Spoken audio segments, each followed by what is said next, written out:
Hi everyone, मेरा नाम अतुल चेतन है और हम लोग पढ़ रहे थे नियामक ज्यामिति या निर्देशांक ज्यामिति। इसी को कोऑर्डिनेट ज्योमेट्री कहते हैं और इसका 5 या 6 वीडियो आ चुका है और इसी क्रम को आगे बढ़ाते हैं। पिछला क्लास में हम लोग लगता है कि विभाजन सूत्र पढ़ रहे थे या सेक्शन फॉर्मूला, जिसमें बताए थे कि अगर दो पॉइंट है, पॉइंट ए और पॉइंट बी, इसको जोड़ने वाला रेखाखंड, पॉइंट ए को पॉइंट ए और पॉइंट बी को जोड़ने वाला रेखाखंड, रेखाखंड का मतलब दोनों का लंबाई फिक्स होता है, पॉइंट ए और पॉइंट बी। पॉइंट ए और पॉइंट बी को जोड़ने वाले रेखाखंड को अगर कोई बिंदु पी, अगर कोई बिंदु पी एम अनुपात एन में विभाजित करता है, कौन से रेशियो में? एम रेशियो एन में डिवाइड करता है। ए से बी तक जोड़ने वाले रेखाखंड को कोई पॉइंट पी एम अनुपात एन में विभाजित करता है। मान लेते हैं कि ए का निर्देशांक है x1 और y1, बी का निर्देशांक है x2 और y2, और अगर हमको p का निर्देशांक निकालना है, किसका निर्देशांक निकालना है बच्चों? p का। तो p का निर्देशांक मान लेते हैं x और y।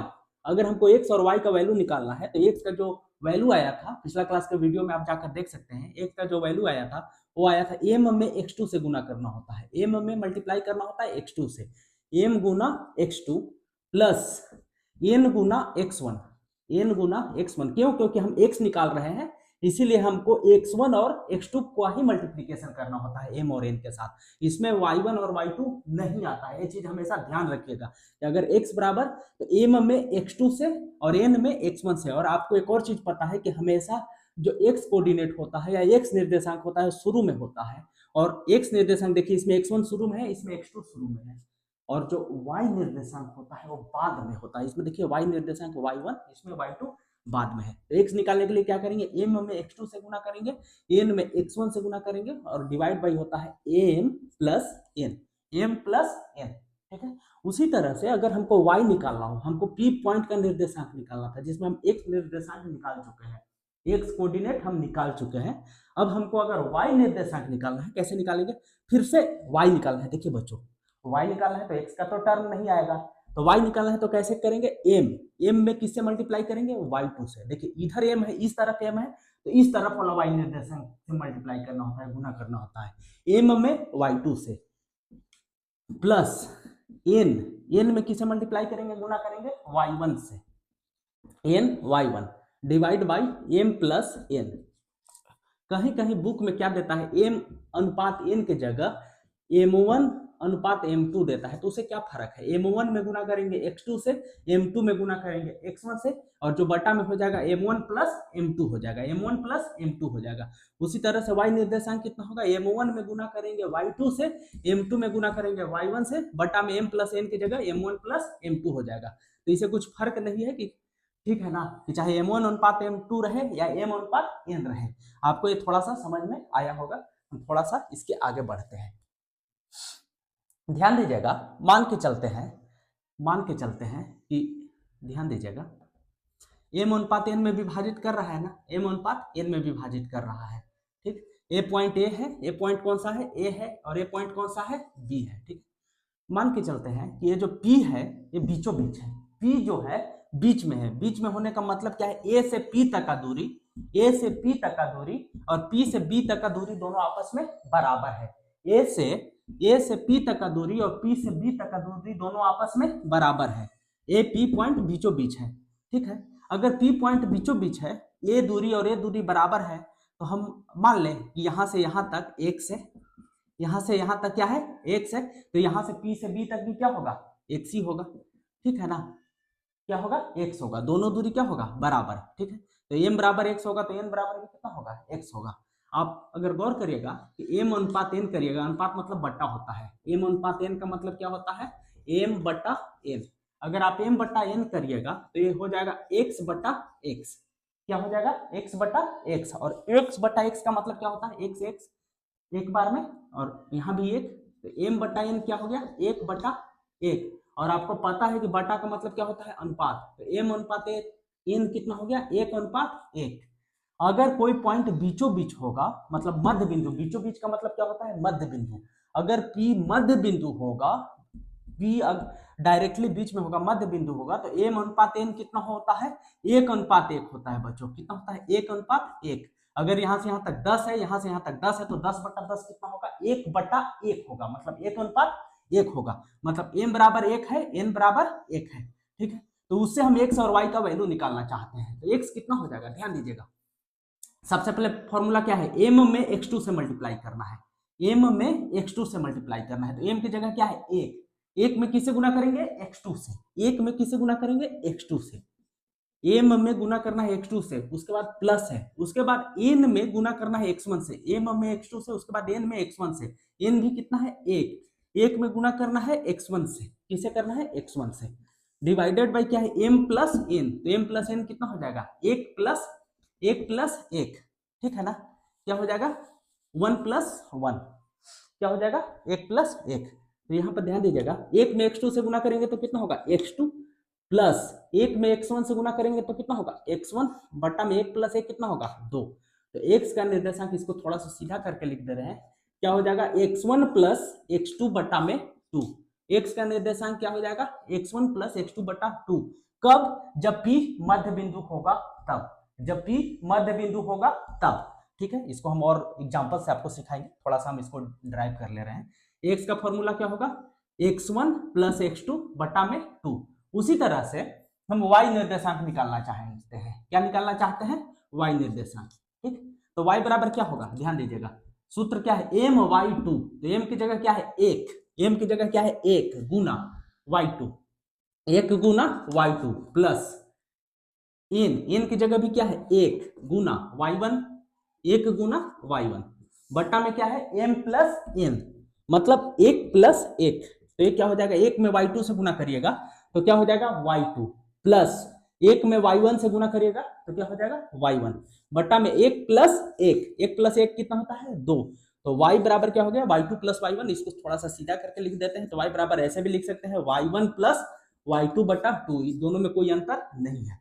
तो ये हो गया y निर्देशांक। मतलब कि अगर P बिंदु A और B के मध्य में रहे, P बिंदु A और B के मध्य में रहे, और यहाँ पे अगर हमको x निर्देशांक, x कोऑर्डिनेट और y कोऑर्डिनेट निकालना रहे, तो आपको क्या करना है कि x1 और x2 को जोड़कर 2 से भाग देना है, और उसी तरह से y1 और y2 को जोड़कर 2 से भाग देना है। ठीक है बच्चों, आपको समझ में आया होगा। इसको आप उतार लीजिए, हम इस पे कुछ 2-3 सवाल करवाते हैं।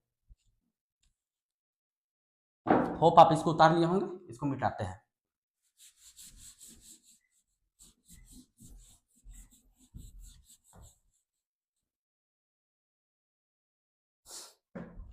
गौर कीजिएगा, मान के चलते हैं कि ये पॉइंट है 3 और 7। क्या है, 3 और 7। ये पॉइंट है यहाँ पे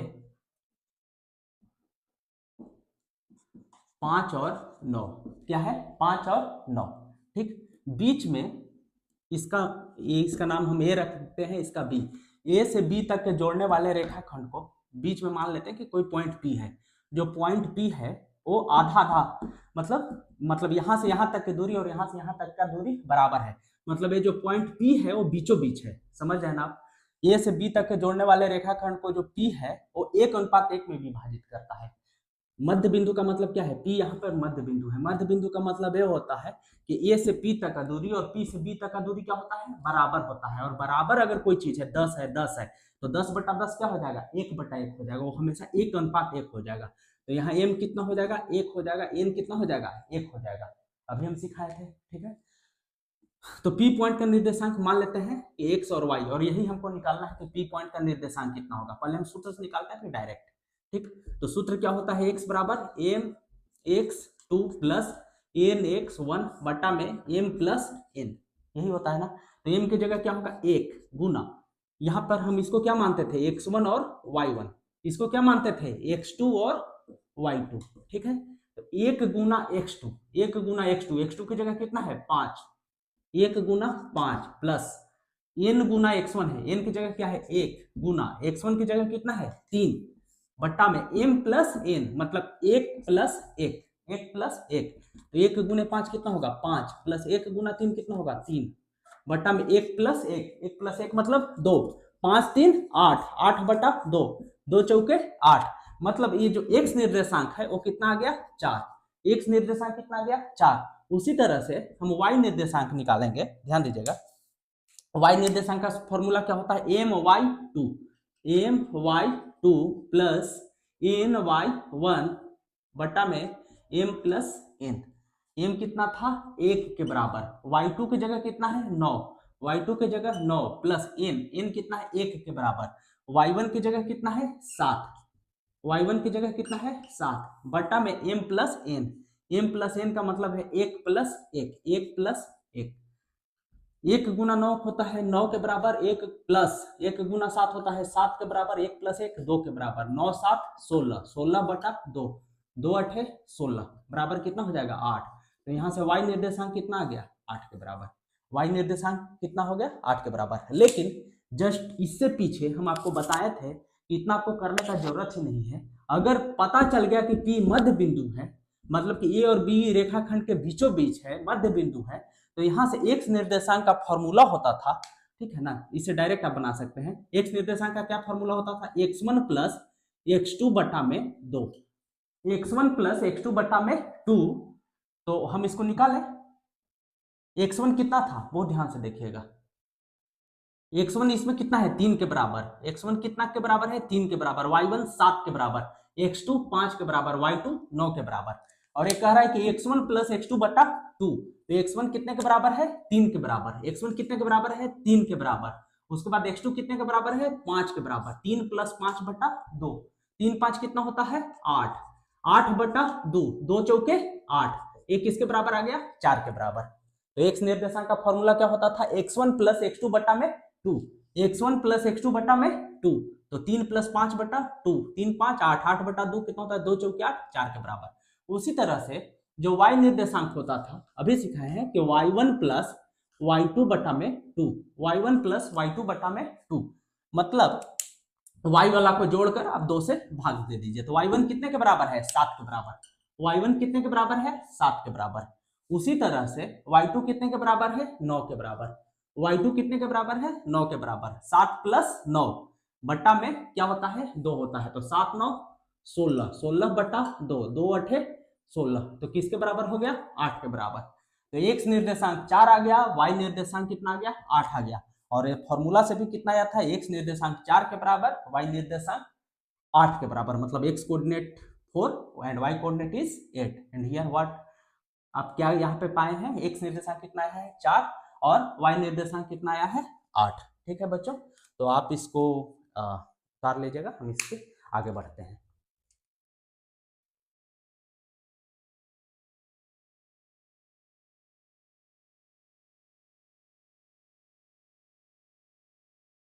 आप इसको उतार लिए होंगे।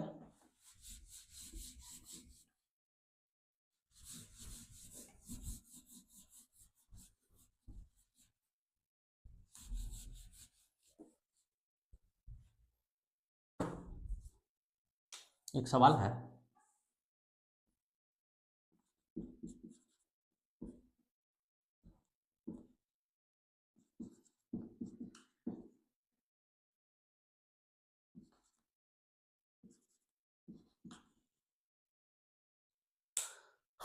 देखिए एक सवाल है, यहाँ पर ये है, यहाँ पे बी है, ठीक है, मान लेते हैं यहाँ पे पी है। ए से बी तक के जोड़ने वाले रेखाखंड को, ए से बी तक के जोड़ने वाले रेखाखंड को, जो पॉइंट पी है, जो बिंदु पी है, इसको 3:1 में विभाजित करता है। 3:1 मतलब 3/1, 3:1 में विभाजित करता है। तो इस पी पॉइंट का निर्देशांक निकालना है, पी पॉइंट का कोऑर्डिनेट निकालना है। ठीक है, तो हम पी पॉइंट का कोऑर्डिनेट को क्या मान लेते हैं, एक्स और वाई। क्या मान लेते हैं, एक्स और वाई। कितना अनुपात में विभाजित कर रहा है, 3:1 में। तो इसका मतलब क्या है, एम किसके बराबर है 3 के बराबर, और एन किसके बराबर है 1 के बराबर। एम किसके बराबर है 3 के बराबर, और एन किसके बराबर है 1 के बराबर।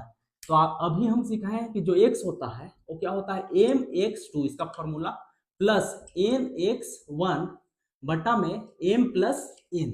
ठीक है, m किसके बराबर है 3 के बराबर, m किसके बराबर है 3 के बराबर, गुने 3 गुने, देखिए x का निकालना है तो हम गुना हमेशा किससे करेंगे, x वाला से। और अभी हम सिखाए थे कि इधर वाला को क्या मानना है, x1 मानना है, y1 मानना है, और इसको क्या मानना है, x2 मानना है, और इसको y2 मानना है। ठीक है, तो एम में मतलब 3 में किससे गुना करना है, एक्स वाला से। और हमेशा याद रखिएगा कि एक्स वाला शुरू में होता है, वाई वाला बाद में होता है। तो 3 में गुना करना है x2 से, m में गुना करना है x2 से, m 3 है, 3 में गुना करना है x2 से, x2 कितना है 8 प्लस n कितना है 1 के बराबर गुने x1 किसके बराबर है 4 के बराबर बट्टा में m प्लस n कितना होगा 3 प्लस 1, ठीक। तो 3 में 8 से गुना करेंगे, 3 इंटू 8, 3 मल्टीप्लाई बाई 8, 3 8 जा 24, 3 गुने 8 24 होता है, प्लस 1 गुने 4 4 बट्टा में 3 प्लस 1 4, 24 4 कितना हो गया 28, 28 बटा 4, 4 से कितना बार में हुआ 4 सत्ते 28 7। तो x कितने के बराबर आ गया 7 के बराबर, x कितने के बराबर आ गया 7 के बराबर। तो x निर्देशांक इसमें 7 के बराबर आ गया, ठीक है। अब हम कोशिश करते हैं y निर्देशांक निकालने के लिए। और आप पढ़े हैं कि जो y निर्देशांक का फॉर्मूला होता है वो क्या होता है my2 प्लस ny1 बट्टा में m plus n, my2 plus ny1 बट्टा में m प्लस n, ठीक है। तो यहां से m की जगह क्या लिखेंगे 3 गुने, देखिए y वाला निकालना है तो हमको अब तो शुरुआत वाला से गुना करना नहीं है, तो आप कभी भी गलती से शुरुआत वाला से गुना नहीं करिएगा, अब हमेशा गुना करेंगे तो बाद वाला से, अगर इधर है तो इधर वाला से करेंगे, इधर है तो इधर वाला से। तो m में हमको y2 से गुना करना है, मतलब 3 में 5 से, y2 यहाँ पर कितना है 5, 3 गुना 5 प्लस n कितना है 1 के बराबर, 1 गुना y1 कितने के बराबर है -3 के बराबर, y1 किसके बराबर है -3 के बराबर, divided by m plus n मतलब 3 प्लस 1, m की जगह 3 है, n की जगह 1 है, ठीक। 3 गुने 5 कितना होता है 15, प्लस और माइनस गुना करेंगे तो माइनस हो जाता है, और 1 में 3 से करेंगे तो 1 या 3 3, 3 प्लस 1 4 के बराबर, 15 माइनस 3 कितना होता है 12, 12 बटा में 4, 4 से 3 बार में 12 कैंसिल आउट होता है, 3 हो गया, 4 तिया 12, तो y किसके बराबर आ गया 3 के बराबर, ठीक है। तो पॉइंट क्या आ जाएगा x के जगह कितना आया है, x के जगह 7 आया है, y की जगह कितना आया है 3 आया है, तो ये निर्देशांक हो जाएगा 7 और 3, मतलब P पॉइंट का निर्देशांक क्या है 7 3, ठीक। 7 3 क्या कर रहा है, 7 3 क्या कर रहा है कि इस 7 3 ए और बी को किस अनुपात में विभाजित कर रहा है 3:1 में। फिर से ध्यान से देखिएगा, इस पॉइंट का P पॉइंट का निर्देशांक कितना है 7 3, जो 7 3, और जो P पॉइंट है वो क्या कर रहा है इतना बटा इतना क्या होगा 3:1 होगा, इसको और इसको किस अनुपात में विभाजित कर रहा है 3:1 में। अगर हमको साबित करना है तो बहुत ध्यान से देखिएगा, मतलब जो P पॉइंट है, P पॉइंट A और B को किस अनुपात में डिवाइड कर रहा है, किस अनुपात में विभाजित कर रहा है 3:1 में, मतलब A से B तक का जो दूरी होना चाहिए वो 3 गुना होना चाहिए। देखिए m 3 है ना, और n कितना है 1 है, तो A से P तक का दूरी कितना होना चाहिए 3 गुना, और P से B तक के दूरी के। तो हम सबसे पहले A से B तक का दूरी निकालते हैं, ध्यान दीजिएगा, इसका मतलब हम सिखा रहे हैं A से P, A का निर्देशांक कितना है 4 और -3, P पॉइंट का निर्देशांक कितना है 7 और 3, तो A से P तक का दूरी निकाल सकते हैं ना, ये P सिखाए थे दूरी निकालने के लिए, अगर गड़बड़ है तो आप पीछे के वीडियो में आप जाकर देख लीजिए, 4 - 7 का होल स्क्वायर प्लस -3 का होल स्क्वायर, ठीक। 4 - 7 कितना होता है -3 का स्क्वायर प्लस -3 कितना होता है -6 का स्क्वायर, ठीक। -3 का स्क्वायर कितना होगा +9, -3 का स्क्वायर का मतलब -3 गुने -3, माइनस माइनस प्लस 3 गुने 3 9, ठीक, प्लस -6 का स्क्वायर प्लस में 36 होगा, ठीक। 36 9 कितना होता है 45, 45 को क्या लिख सकते हैं 3 गुने 3 गुने 5, ये आता है ना करने, 3 से 15 बार में, फिर 3 से 5 बार में, फिर 5 से 1 बार में, कोई दिक्कत नहीं ना। तो 45 को 3 गुने 5, अगर रूट के अंदर कोई चीज जोड़ा में रहे तो वो बाहर आ जाता है, तो 3 गुने 3 जोड़ा में है, लेकिन 5 जोड़ा में नहीं है, 5 बाहर नहीं आएगा, 3 बाहर आ जाएगा। तो यहाँ से यहाँ तक का दूरी कितना आया 3√5, AP कितना आ गया 3√5, AP कितना आ गया 3√5। उसी तरह से हम PB निकालने का कोशिश करते हैं, P से लेकर B तक का दूरी, तो P से B तक का दूरी निकालेंगे, तो ध्यान दीजिएगा यहाँ पर मान लेते हैं P है, यहाँ पे B है, P पॉइंट का निर्देशांक है 7 और 3, B पॉइंट का निर्देशांक है 8 और 5, तो P से B तक का दूरी निकालेंगे, कैसे निकालेंगे 7 - 8 का होल स्क्वायर प्लस 3 - 5 का होल स्क्वायर, ठीक। तो 7 माइनस 8 कितना होता है, -1। ठीक है, इसको हम ऊपर यहाँ पे लिख दे रहे हैं बच्चों। 7 माइनस 8 कितना होता है, -1। तो -1 का होल स्क्वायर प्लस 3 माइनस 5 कितना होता है, -2। -2 का होल स्क्वायर, -1 का होल स्क्वायर कितना होगा, प्लस में 1 होगा, -2 का होल स्क्वायर प्लस में 4 होगा, 1 4 कितना होगा, √5। मतलब P से B तक का दूरी, A से P तक का दूरी कितना आया, 3√5। और P से B तक का दूरी कितना आया, P से B तक का दूरी कितना आया, देखिए P से B तक का दूरी कितना आया, √5। और यहां पर क्या था कि m अनुपात n कितना था, 3:1। तो मतलब A से P तक का दूरी बट्टा, अनुपात मतलब क्या होता है, बट्टा, A से P तक का दूरी बट्टा P से B तक का दूरी हम निकालने का कोशिश करते हैं। तो A से P तक का दूरी कितना है, 3√5 बट्टा में P से B तक का दूरी कितना है, √5। ठीक है, A से P तक का दूरी 3√5 आया है और P से B तक का दूरी कितना आया है, P से B तक का दूरी कितना आया है, √5 आया है। तो √5 से √5 कैंसिल हो गया, तो AP बट्टा PB कितना आ गया, देखिए 3:1 आ गया ना। AP बट्टा PB कितना आ गया, 3:1। इसका मतलब जो हम सवाल बनाए थे, ये सवाल बिल्कुल ही सही है, कहीं गलत नहीं है।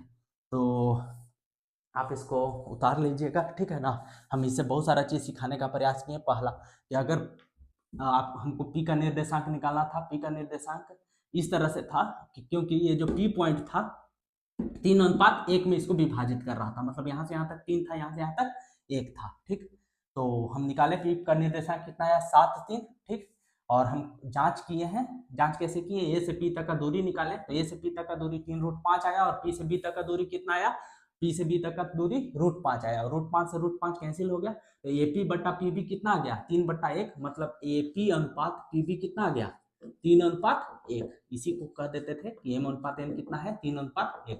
इसका मतलब जो हम सवाल बनाए हैं बिल्कुल ही सही बनाए हैं। तो बच्चों आज के लिए इतना ही, हम मिलते हैं अगले वीडियो में। धन्यवाद।